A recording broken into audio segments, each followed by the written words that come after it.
14 अगस्त 1947 भारत की आजादी से सिर्फ एक दिन पहले भारत रत्न पंडित अटल बिहारी वाजपेयी ने एक कविता लिखी थी।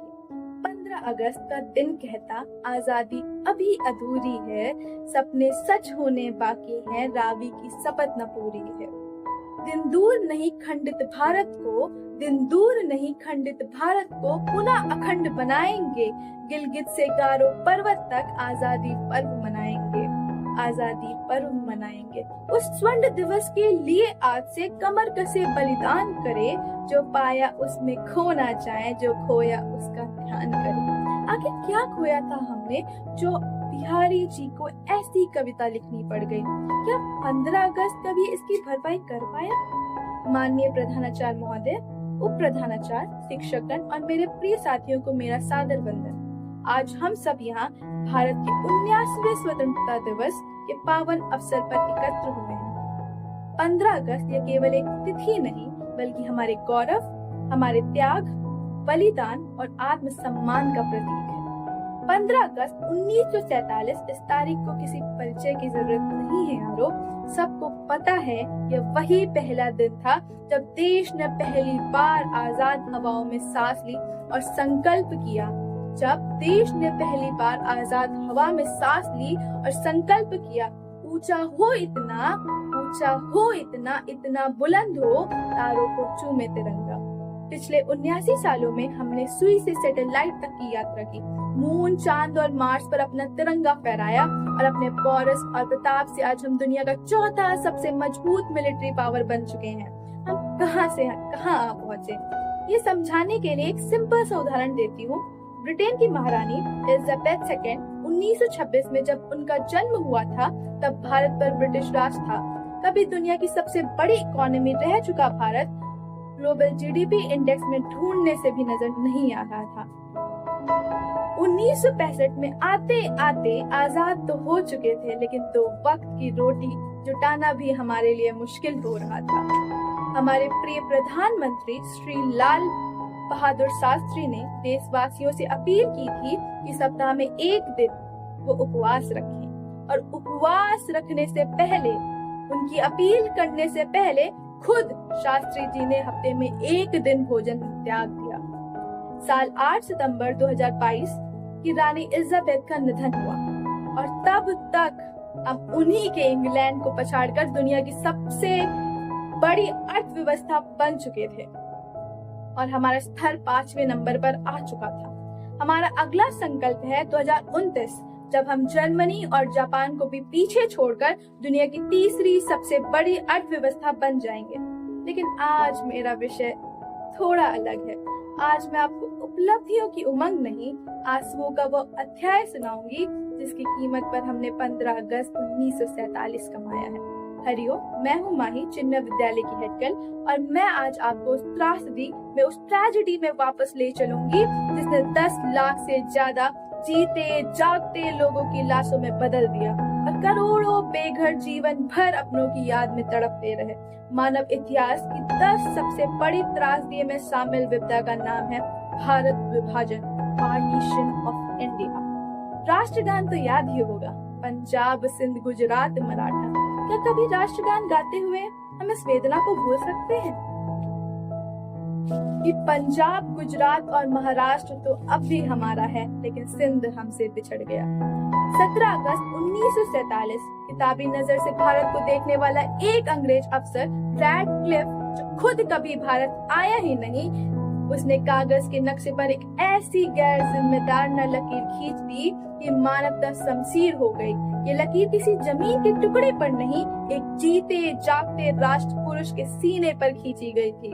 भारत का विभाजन एक देश का विभाजन नहीं, मानवता का विभाजन था, मानव सभ्यता का विभाजन था और हमारी वासुदेव कुटुंबकम की अवधारणा का विभाजन था। क्या क्या खोया हमने विभाजन की विभीषिका में। माँ गंगा इधर रह गई और हमारी सभ्यता की पहचान, जिनके नाम पर हमारे पूर्वज हिंदू कहे जाते थे, माँ सिंधु उस पार चली गई। ढोला, वीरा, काली बंगा इस पार, हड़प्पा, मोहनजोदाड़ो उस पार चला गया। नालंदा, विक्रमशिला इधर रह गई और हमारी महान आचार्य चाणक्य की तक्षशिला उधर चली गई। बाबा अमरनाथ बर्फानी इस तरफ रह गए और पवित्र शारदा मठ उस तरफ चला गया। हर मंदिर साहब श्री केशगढ़ साहिब इधर रह गए और श्री करतारपुर साहब उधर चला गए। नागा अर्जुन दिनगर इधर रह गए और जोश महिलापादी चीन एलिये सब उधर चले गए। लिस्ट बहुत लंबी है। मैं कितनी भी कोशिश कर लूं ये किस्सा रह जाएगा आधा। किस किस के मैं नाम गिनाऊं, 7 से कम है लोग ज्यादा। 10 लाख से ज्यादा लोग इस आपदा में मारे गए। लाखों हमेशा हमेशा के लिए बेघर और अनाथ हो गए। अनगिनत माँ और बहनों की आसिमता लूटी जा रही थी और बेबस सिंधु सतलुज की घाटी में पानी में ज्यादा खून बह रहा था। न जाने कितने गांव उजड़ गए। चौपालों में देश दुनिया की बातों पर बुलबुलाते हुए खामोश हो गए। कोनों में टकरा कर छलकते पानी कि वो छपाक मौन हो गई। न जाने कितने घरों में चूल्हे पर चढ़ी पतीली में उतरने से पहले घर वालों के सर उधार दिए गए। गिल्ली डंडे कंचे और ताश के पत्ते मैदानों में बिखरे रहे। अध सजी गुड़िया अपने पूरे सजने का इंतजार करती रही, लेकिन उससे सजाने वाले नन्हे मुन्ने हाथ मौत की नींद सो गए। न जाने कितने शरणार्थी बंटवारे की उस लाल लकीर को पार करने से पहले ही अपनी जिंदगी से हार गए। बंगाल, पंजाब और राजस्थान के मैदानों में अंतिम संस्कार की तरसती लाशें और काफिलों पर हो रहे दहशतगर्दों ने हमले दुनिया देख रही थी, लेकिन सबकी संवादनाएं शून्य हो चुकी थी। नतीजा यह हुआ कि आज पाकिस्तान दुनिया के नक्शे पर सिर्फ आतंकवाद और दहशतगर्दी के लिए जाना जाता है। क्या आप जानते हैं कि हमारी आजादी सिर्फ लड़ाई नहीं थी, वो एक विचार, जन जागृति, एक आत्मा की पुकार थी जिसे कोई जंजीर बांध नहीं सकती। 1857 की क्रांति से लेकर 1947 के स्वतंत्रता दिवस भारत ने देखा लक्ष्मीबाई का सौर, तांत्या टोपे का बलिदान, दादा भाई नौरोजी की अर्थनीति और गांधी जी का अहिंसा।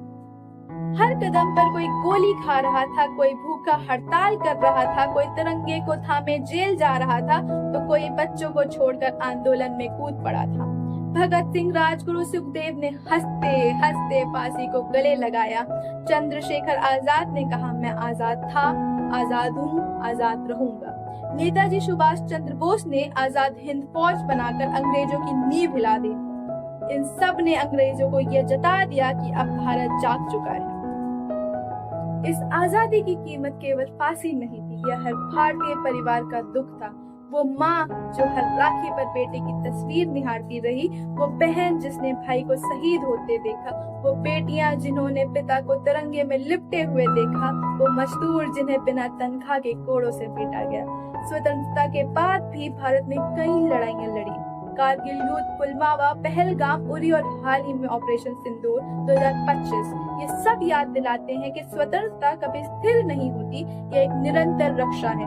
मैं सभी विद्यार्थियों से निवेदन करती हूँ, आपका सपना, आपकी सफलता अगर भारत की सेवा में लगे तो आपका नाम भी इतिहास के पन्नों में लिखा जाएगा। अपने देश में रहकर कुछ ऐसा करो यारो, अपने देश में रहकर कुछ ऐसा करो यारो कि जब कोई भारत का नाम ले तो सिर्फ गर्व से ऊंचा हो जाए। अंत में मैं बस कुछ पंक्तियां आप सबके समक्ष प्रस्तुत करना चाहती हूँ। जीना न चैन से सोना, बहुत मुश्किल है भगत सिंह का बाप होना। बचपन से ही कुछ अलग था मेरा भगत, एक दिन देखा मिट्टी में कुछ दबा रहा था।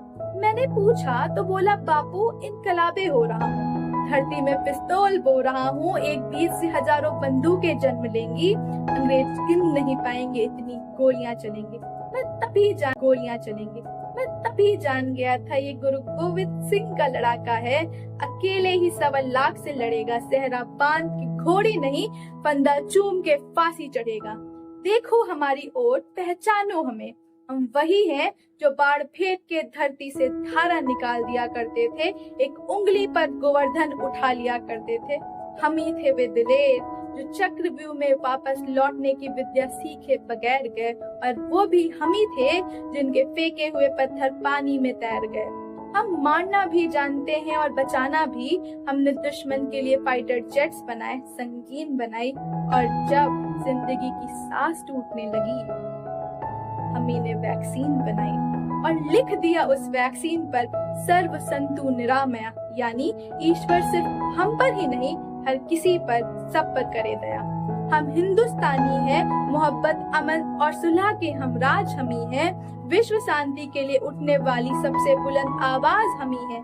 देख लो हमारी हिस्ट्री उठा के, 500 सालों में हमने किसी पर अटैक नहीं किया, कहीं जंग का कहर तोड़ा नहीं, लेकिन किसी ने हमारी तरफ आंख उठाकर देख लिया तो हमने उसे देखने लायक छोड़ा नहीं। दोस्तों के लिए स्वागतम का गीत है हम, और दुश्मनों के लिए मुंह तोड़ जवाब भी हमी।